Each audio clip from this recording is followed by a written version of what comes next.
Hi friends, my self doctor Shashi Boricha आपका मेरे channel पे बहुत बहुत स्वागत करती हूँ। आज मैं आपको एक कंडीशन एक्सप्लेन करूँगी जिसका नाम है कि अगर कोई पर्सन नसबंदी कराता है, मेल या फीमेल, तो उसकी बॉडी में बाद में क्या क्या चेंजेस होते हैं, क्या ये कराना चाहिए कि नहीं कराना चाहिए। तो मैं आज इसी टॉपिक पे बात करूँगी, लेकिन उससे पहले आप प्लीज़ मेरे चैनल को सब्सक्राइब कर लीजिए और जो बेल आइकन है उसे प्रेस कर लीजिए ताकि आपको मेरे आने वाली वीडियोज़ का नोटिफिकेशन मिलता रहे। तो चलिए स्टार्ट करते हैं। बहुत सारे लोगों के माइंड में ये क्वेश्चन होता है कि अगर हम ये नसबंदी करा देंगे, जिसे ट्यूबेक्टोमी कहते हैं, मेल्स पे भी फीमेल्स में भी ये कंडीशन कराई जाती है, तो फिर क्या ये कराना चाहिए और इसको कराने से क्या आगे चल के कुछ नुकसान होता है। तो सबसे पहले मैं आपको मेल लाइगेशन के बारे में बता देती हूँ, मतलब मेल का जो नसबंदी होती है। तो इस कंडीशन में मेल्स के अंदर जो एक ट्यूब होती है, जिसे वास डिफरेंस कहते हैं, उसको कट कर दिया जाता है, उसको टाई कर देते हैं ताकि मेल्स का जो स्पर्म है वो सीमेन के साथ मिक्स नहीं हो पाए, और जो भी उनको सेक्सुअल इंटरकोर्स के टाइम में बाहर निकलेगा जो सीमेन, उसमें स्पर्म नहीं होगा, खाली वो पानी सा होता है वाइट कलर का, वही बाहर आता है।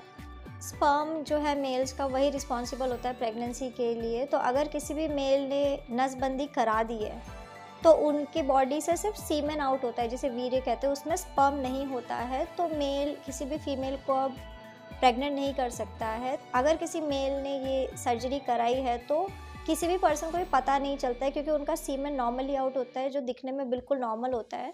तो कोई उसको पता नहीं कर सकता कि आखिर आपने नसबंदी कराई है कि नहीं कराई। और एक पर्सन में क्वेश्चन होता है कि अगर वो नसबंदी कराएंगे तो क्या उनको इरेक्टाइल डिसफंक्शन या फिर उनके जो सेक्सुअल थॉट है, सेक्सुअल फैंटेसीज़ है, क्या वो कम होने लग जाती है, क्या उनकी जो सेक्सुअल पावर है वो कम होने लग जाती है। तो एक्चुअली में ऐसा कुछ भी नहीं होता है। स्टार्टिंग के कुछ दिन में जब आप सर्जरी कराते हो तो आपको स्ट्रेस के वजह से या फिर जो सर्जरी हुई है उसके वजह से आपको ऐसा फीलिंग आ सकता है कि आपको थोड़ा कम इच्छा हो रही है, लेकिन धीरे धीरे ये चीज़ें नॉर्मल होने लग जाती है। कोई भी मेल अगर नसबंदी कराते हैं तो उनकी बॉडी में कोई हार्मोनल इशू नहीं होता है, जैसे कि ऐसा नहीं है कि आपने सर्जरी कराया तो आपकी बॉडी में टेस्टोस्टेरोन हार्मोन की कमी होने लग जाए, या फिर आपकी जो सेक्सुअल थॉट है, जो इच्छा है, वो कम होने लग जाए। तो इस टाइप का कुछ भी मेल्स में नहीं होता है।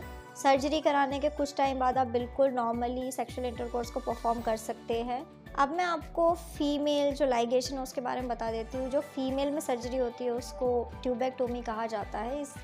इस सर्जरी में जो फीमेल्स के ओवरी के आगे जो एक ट्यूब सी होती है उसको कट कर दिया जाता है, ताकि जो ओवरी से एग बन रहे हैं वो यूट्रस तक ना पहुंच पाए। तो ये भी एक परमानेंट सॉल्यूशन है। और अगर कोई फीमेल ये कराती है तो ये कंडीशन थोड़ा कॉम्प्लिकेटेड कंडीशन है, क्योंकि जो फीमेल बॉडी है वो थोड़ा सा कॉम्प्लेक्स है, तो उस हिसाब से ये सर्जरी फीमेल के लिए थोड़ा टफ हो सकता है। तो मेल अगर ज़्यादा सर्जरी कराते हैं तो वो बेटर रहेगा। अगर किसी फीमेल ने ये सर्जरी कराई है तो कई बार उनके जो मेल पार्टनर्स हैं उनको ऐसा लगता है कि कहीं इसके बाद फीमेल का जो सेक्सुअल थॉट है वो कम ना हो जाए, या फिर उसको उसके हार्मोन कम ना होने लग जाए, कि उसकी इच्छा शक्ति चली जाए सेक्सुअल इंटरकोर्स की। तो एक्चुअली में ऐसा कुछ नहीं होता है।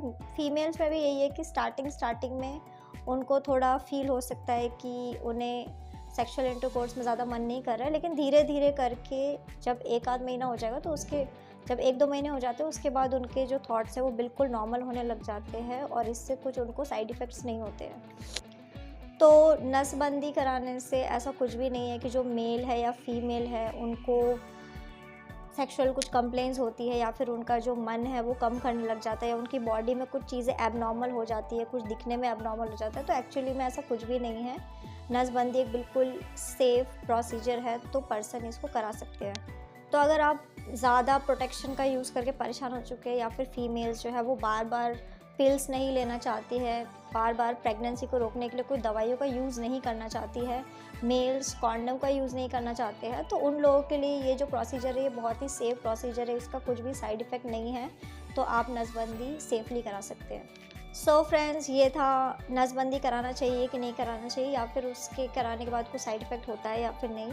होप आपको समझ में आ गया होगा कि ये कंडीशन सेफ़ है या नहीं। तो अगर आप किसी और कंडीशन के लिए या फिर इसी कंडीशन के लिए आप मुझे कुछ डाउट या फिर कुछ कंसल्ट करना चाहते हैं तो आप मुझे मेरे व्हाट्सएप नंबर पे मैसेज कर सकते हैं, मैं आपको रिप्लाई करूँगी। तो अगर आपको मेरा ये वीडियो यूज़फुल और इन्फॉर्मेटिव लगा हो तो आप प्लीज़ इसको लाइक कर दीजिए, और साथ ही साथ आप मेरे चैनल को सब्सक्राइब कर लीजिए, और जो बेल आइकन है उसे प्रेस कर लीजिए ताकि आपको मेरे आने वाली वीडियोस नोटिफिकेशन मिलता रहे। तो आज के लिए बस इतना ही। Thank you.